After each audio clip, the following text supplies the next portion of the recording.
Hi there, folks. Welcome back to M&M Weekly. And today I talk about movies and all things media. Movies, media, and everything in between. And for today's movie review, today I'm going to be doing the third Kung Fu Panda movie, titled Kung Fu Panda 3. So let me put my cards on the table. I've never seen I have a lot of mixed feelings when it comes to third movies in animated series. But really, is that really saying anything? Because many people have high expectations when it comes to a third movie, a movie in a series that ultimately makes it a trilogy. For some movie series, or series that can be good if it maintains the hype and the expectations of that comes along with it, or if it takes those expectations and actually goes with them, or it can actually flatline because it can't match up to the originality or the entertainment value of the previous two films and just flop entirely. And thus a few of these films have actually fallen into some because of it. X-Men: The Last Stand failed miserably because Bryan Singer wasn't given the time needed to make it the film he wanted to be. They let him drop out and be placed with Brett Ratner, which ultimately meant that X-Men: The Last Stand failed miserably with critics. And Shrek the Third, taking a lot of became a film. They took a lot of pot shots at pop culture, but it ended up sacrificing the wit, charm, and much of the humor of the previous two films, despite being rather successful. I will say that.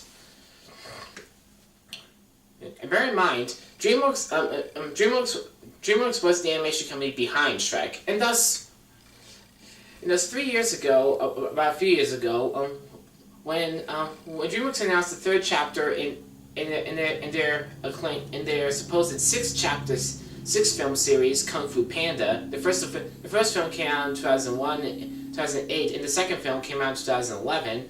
I had a few expectations for this. If you don't know who the Kung Fu Panda series is, the main story. The first film revolved around a rotund panda named Po, who was adopted by a Chinese market dealer, and ends up learning kung fu from an ancient master named Shifu, and his fellow kung fu masters called the Furious Five. And that film became critically acclaimed, despite its overly familiar message, but it became mostly. It got most acclaim that it got thanks to the animation, the great humor, the dazzling martial arts action, and especially the visual sparkle that kept everyone arrested to the screen.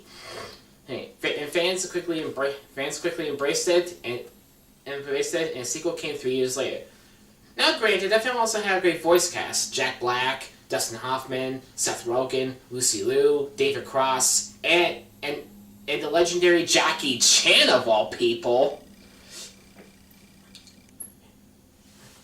And the second film actually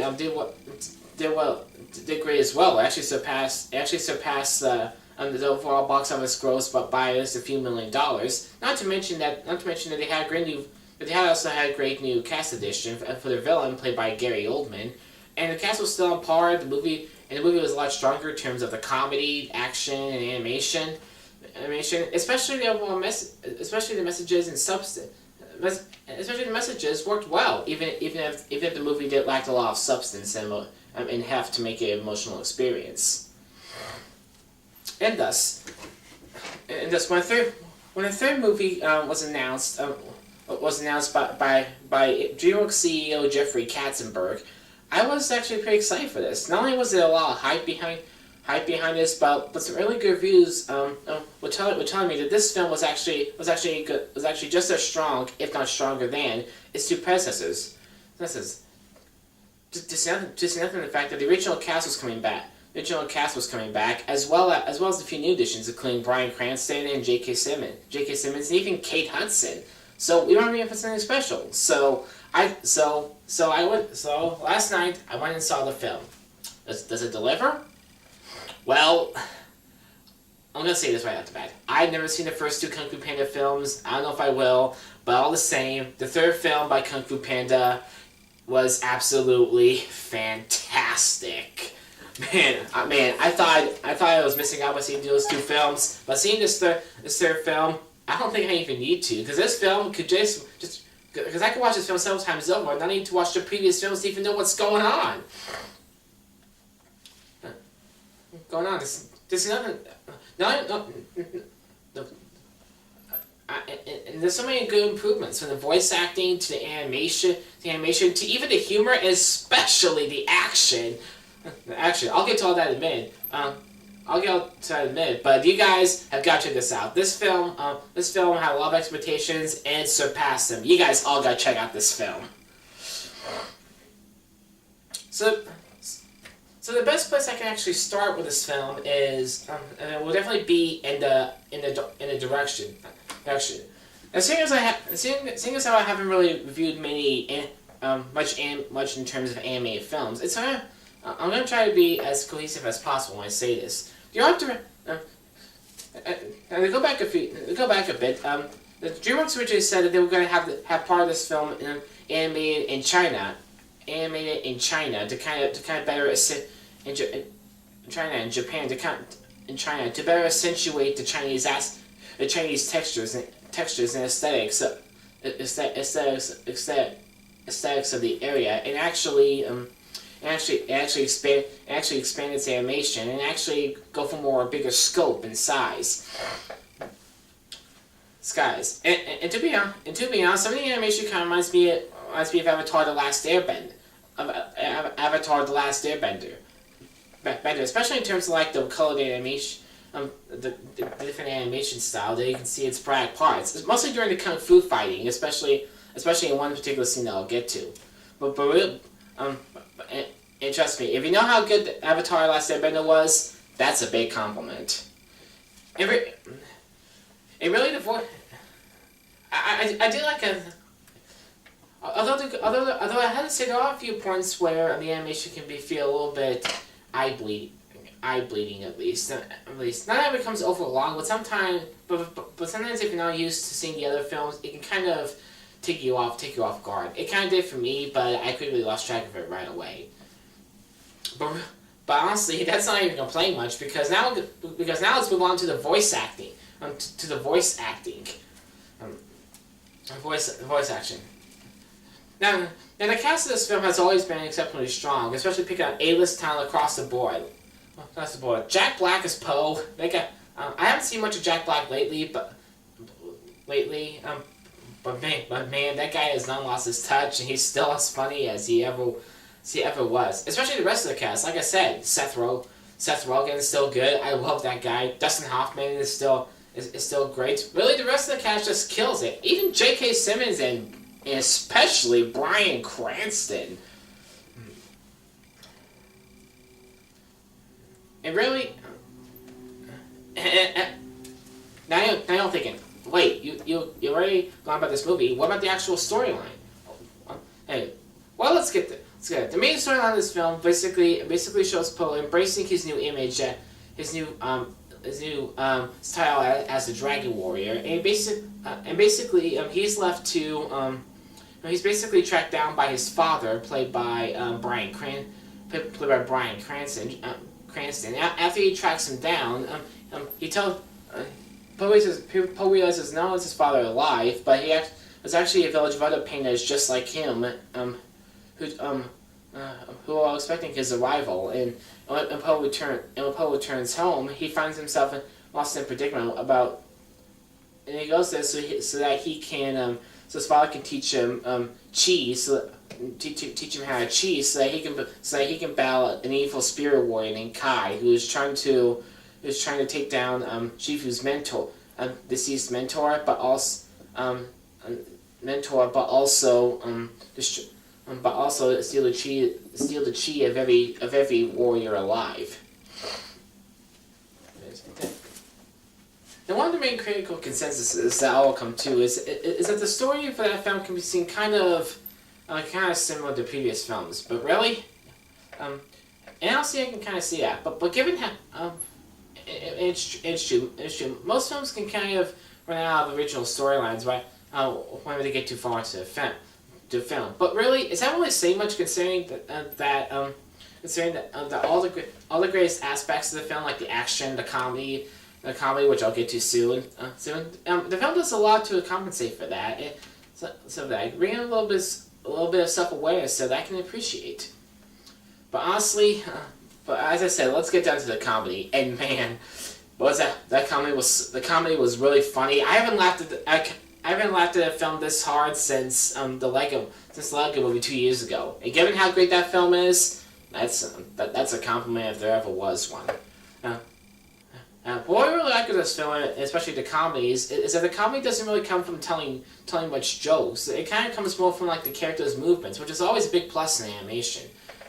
And a lot of comedians, especially comedy directors, kind of pick up on this. Heck, Paul Feig used this big time in the Melissa McCarthy action comedy Spy, and that film was great.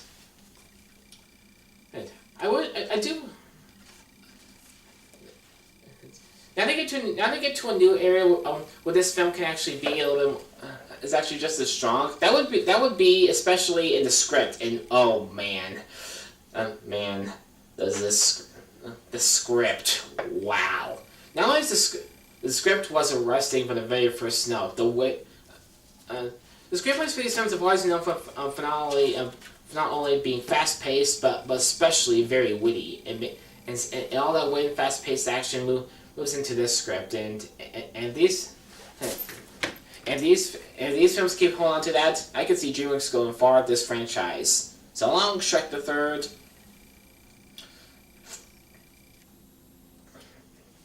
So to sum up this review, I really do think that this film, as for flaws with this, now let's get to the parts of this film that I do think are kind of weak in this film. First of all, if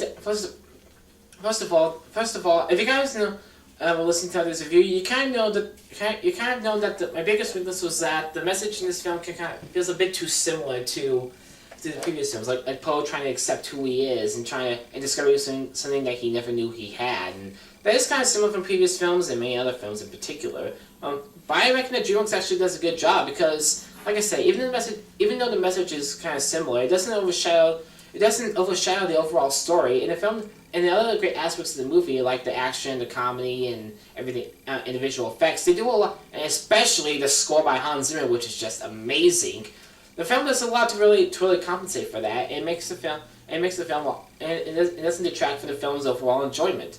So overall, yeah, I really loved Kung Fu Panda, and it definitely was a bit of a reprieve, given that I saw the fifth wave and didn't really have much anything to say about it, despite the fact it's terrible. I really thought that this film actually was really great. Kids will definitely love it. Adults can find a lot of enjoyment in it. We'll definitely find a lot of enjoyment in it. And this film comes out on DVD, and if I have a family, I'm definitely telling my kids, movie night. Who wants Kung Fu Panda?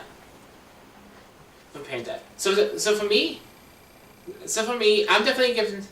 And so for me, yeah, I really like this film. I can't really say that it gets my stamp of approval, but like those flaws I point out. But I will say this film is definitely worth buying at top dollar.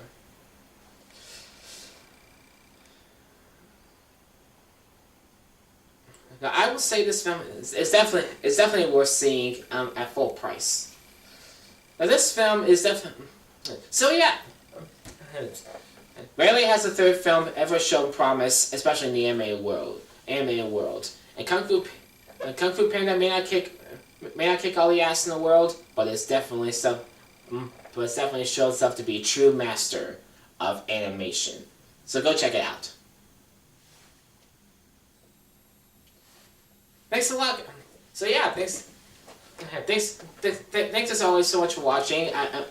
As I said, I currently have one review one review that is in the movie process. And one thing that I'm going to be bringing to my channel a bit more is that I'm going to be having a weekly special commentary on something that's kind of going on in the media in the world, like something media related, like say if it's music, movies, or even media in general. I'm gonna try to cover it.